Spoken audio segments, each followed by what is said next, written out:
I am still working on that algorithm shift, okay? So make sure you like, share, and comment as soon as you get in. I hardly ever post my Cash App, and I'm definitely going to need some donations. So if y'all have them, send it. If you don't, remember your girl when you can, okay? It's not a necessity, but it does assist me with growing my channel. Get into all these beefs that's happening on YouTube. This shit is not happening by happenstance, in my opinion. Shit's like the Hunger Games, okay?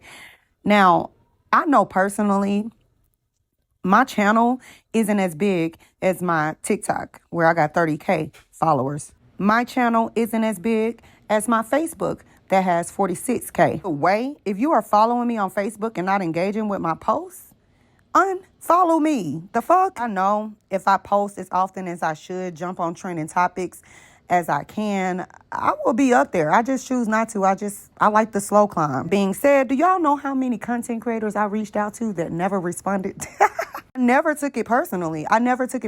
Because I know that you really don't know who people are online. So maybe they think I'm a weird ass bitch. I don't know. It's not my problem though. Like, I don't take it personal if you don't respond. I don't take it personal if you don't follow me back. I don't give a fuck about shit like that. Some people feel like their subscribers equate success, and it's maddening to me, because we all had to start somewhere. And what does that tell the people that's coming in? Not shit, because they ain't got no subscribers. I'm not just talking about the Love and Marriage Huntsville sector. I seen some beef that was going on in the Diddy sector and in the Jaguar Wright sector. This isn't no shot directed at nobody. This is just people who get on this platform and let numbers go to their head. I could be one of those people that could have an attitude when the smaller channels come and inbox me and ask me questions, because I have that happen. I even have bigger platforms, people with 30, 50, 100,000 that come to me for advice. Do I air them out? Fuck no. Why would I? I don't need that. I don't need the clout. Somebody told me, your people will find you. With all that being said, though, some of y'all, I truly believe, came into this Love and Marriage Huntsville sector strictly to build your platform, and it shows. That's why you keep getting called out. That's why people make you uncomfortable in their spaces. And I just feel like this. If you don't really rock with the content, people will pick up on that energy. Wait with it for a little bit, but after a while, people will begin to question your integrity. And in my opinion, that's all you really have in a content creating space is integrity. I pay attention to patterns. I don't pay attention to what a motherfucker's saying. I pay attention to how they moving. Their lips are moving. Just pay attention to what they're not saying. This in the last 3 videos. You guys, as our supporters, y'all truly don't know us. Just like we don't know the cast of these shows. Just like we don't know you guys fully.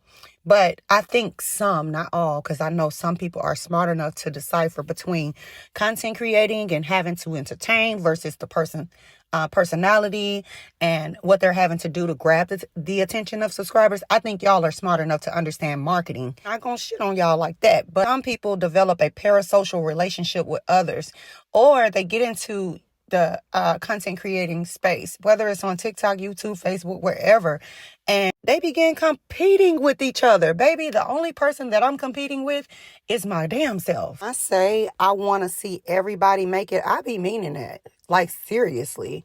Do I agree with everything everybody say? No. But am I going to write my grievances in their chat? Fuck no. That ain't none of my business. Typically try to give everybody a fair shake. Like, I try not to write everybody off, because, just because your opinion on this matter differs from mine doesn't mean that we may not agree on something else. Just getting personal.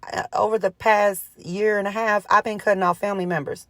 I don't give a damn. If you don't no longer serve me for the greater good and I'm pouring more into your cup than you are me, you gotta go. The hardest thing I had to do, but it had to be done because I had to make space for the people who did support and love me. Therefore, I don't have a problem unsubscribing to your channel, blocking you, and moving on. For me, I just don't take the social media stuff too serious.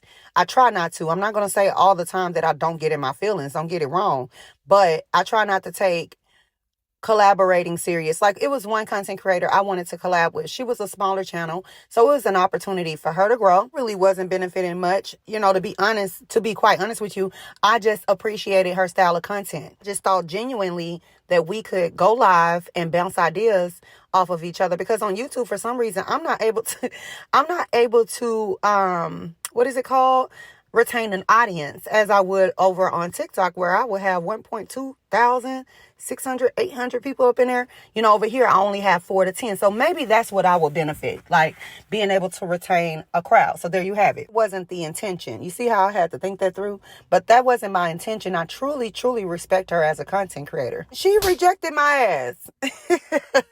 She let me down easy, you know, and after explaining, you know, why, actually, she did not have to explain. And I told her that, you know, it's not that type of party. I'm not going to go bashing you. I'm not going to unsubscribe to your channel. I totally understood it. But she told me this a few months back, y'all. She said, and it's ringing true today. She said, I just want to build my channel on my own. And I totally respect that. And she said some other things, but this is part of the reason why. She felt like there were so many relationships built on social media that ended badly. And I immediately told her, I absolutely understand where you're coming from, but I'm not one of those. How would she know, though? I address you in your DM. It's because I really, really connect with you. I don't go jumping in everybody's fucking DMs. For the longest, I've been sitting over here by my damn self. I just began to open up and speak more freely in the DMs. But, you know, nothing I can't say fucking publicly. Just saying, like, I totally understood why she denied that request, even though I'm a bigger platform and she could have benefited. I respect her even fucking more for that, actually. Social media is a free space for everybody to create their own content, connect with their own people. So, you know, for that, I respect anybody who has the courage to create a platform and vocalize their opinions. Because it can be energy draining at times, especially if you have people misunderstanding you or picking beefs with you or mad at you about something you said in a video 5 months ago. You know, some people just hold on to every little mistake that you ever do, and it's sad. But I, for one, am not celebrating the beefs. Actually, when I see anybody post and they have the beef in their title, my heart dropped, because I'm like, oh, damn, who else beefing? I also don't know what's going on behind the scenes with these people. I don't know what they've experienced. I don't know how long they've been enduring the cyber harassment, bullying, you know, the talking behind their back, the DMs. We don't know. So I try not to jump to conclusions or make any assumptions until I've seen enough, you know, to piece it together. But I don't believe that the beefs are happening by happenstance. Everything happens for a reason. Working with a social media manager at one point, and we was bouncing ideas, and she told me, Tink, you need a product. You've been on social media long enough. It's time to get you a product, which I am working on merchandise, so y'all look out for that. I thought about it, and I'm like, damn, she right. What can I do? And the one thing that I'm very, very passionate about is helping other people build their platform. All through my DMs, I'm giving people advice. Hey, make sure you use this hashtag, use this sound. Or if they've contacted me before telling me that they wanted to build a platform or they just started their TikTok or whatever, I'll send them some trending topics to get them popped off, you know? Wait, for the content creators that's sleeping on TikTok, even if TikTok get banned, which I heard that they did find a buyer for TikTok, so we don't know. I do know that TikTok is suing the United States of America, but people over there making legit money for the same things we do every day.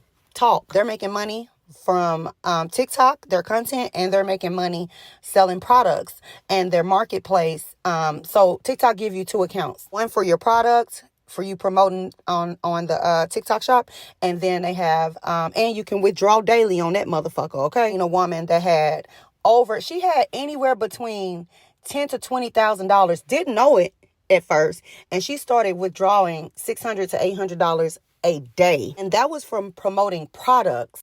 And then she had to wait for her check every month on the 15th from TikTok. So don't sleep on that app until it goes away, of course, but don't sleep on it. It's some money over there now. Ask me how the fuck I know. I created me a Patreon. I will start uploading some content over there. Let me get my shit together, and y'all will have content, and it will be $10. I might go down because I get it, but right now it's set at $10 a month. But the only reason why I created a Patreon, now I'm going down a damn rabbit hole, but the reason why I created a Patreon is because you can't say, you know, or freely speak on this YouTube app as I thought you could. Whereas on TikTok, you get violation after violation. Now, that's something that you have to look forward to on TikTok. I don't think they really fully like black folks, but it's money to be made. But back to what I was saying about, providing some type of resource for the newer content creators. Because I had got burnt so many damn times buying people's ebooks in their Zoom classes, joining their meetings, and they only told me what I already knew. It wasn't much to get me started. Started asking people that were already there.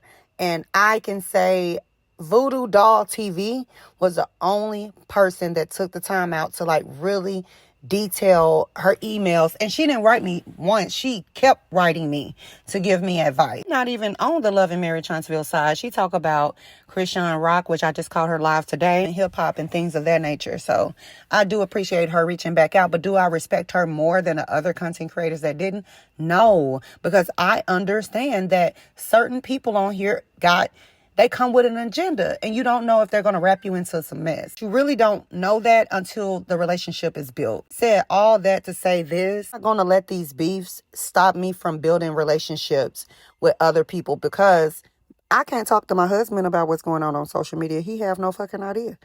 But I can share ideas and opinions with other people, like-minded people. And if they show me that they moving weird, they don't really fuck with me like that, or, they're just weird ass folks in general, or they have a mental illness, I will stop talking to their ass. It's simple as that. Can't say that everybody needs to get along. And I'm not going to be the one to say that everybody needs to kiss and make up, because if you build the relationship with the wrong people, you will find yourself in a world of trouble in your personal life. Everybody's personalities is different. We may not all get along, and that is perfectly fine. Pretty much gravitate to real people. People that stand in their stuff, their opinions, they don't back down. That it just is what it is with them. What you see is what you get, because I'm like that. I ain't never been thirsty to be involved in nobody's group. I have never been a follower. I have never kissed no ass. I can't bend over to kiss my own ass. What makes you think I'm going to kiss yours? But just know, if it's weird ass folks in your everyday life that you see in the streets, in the store, in the grocery stores, it's going to be weird ass, strange ass folks on app. I just discern and watch. Discern and watch. But I'm never going to hate on somebody because they have a bigger platform. Unless your content is causing hurt, harm, or danger to somebody else, that's the only time I'm going to speak up. One more thing before I get out of here. Remember, people who are giving commentary, they're speaking from their own experience. That's why channel to channel, the commentary is the same, but there's a different type of style. Y'all didn't ask me for my 2 cents, but that's what I'm gathering from the overall situation, not just in Love and Marriage Huntsville. I'm talking about the Jaguar. It was a guy that I was watching when the Diddy stuff popped off. He's into it with his subscribers. It really make me wonder, are we in retrograde or something? So all in all, I fucks with who fucks with me. Sorry for taking y'all down the rabbit hole about the Patreon and all the content, but I was trying to prove a point that although there are some of us that's in it for the right reasons, there's going to be some of us that's in it for the wrong reason. In due time, that will be revealed. But it's really contingent on what you want to support. Some people just want to be entertained, and that's why they subscribe to, channels. Whereas there are some supporters that really want to support you as a content creator. Regardless of whatever coin you stand on, just be your damn self. It costs nothing to be authentic in everything that you do. That's the message. Again, this ain't no call out to nobody in specific. Or I just completely let y'all go because I feel like me saying the subscriber thing goes to certain people's head. Let me say the comment that I heard. The comment was, you only got 4 subscribers and majority of them is from me. That didn't come from the Love and Marriage Huntsville sector. That came from a whole nother sector. Because he got 4 subscribers doesn't mean he can't build his platform like you did. Platforms that has 50,000 subscribers but getting paid like they have 15. Just because he has 4 subscribers today doesn't mean by the end of next month he won't have 10. You just never know.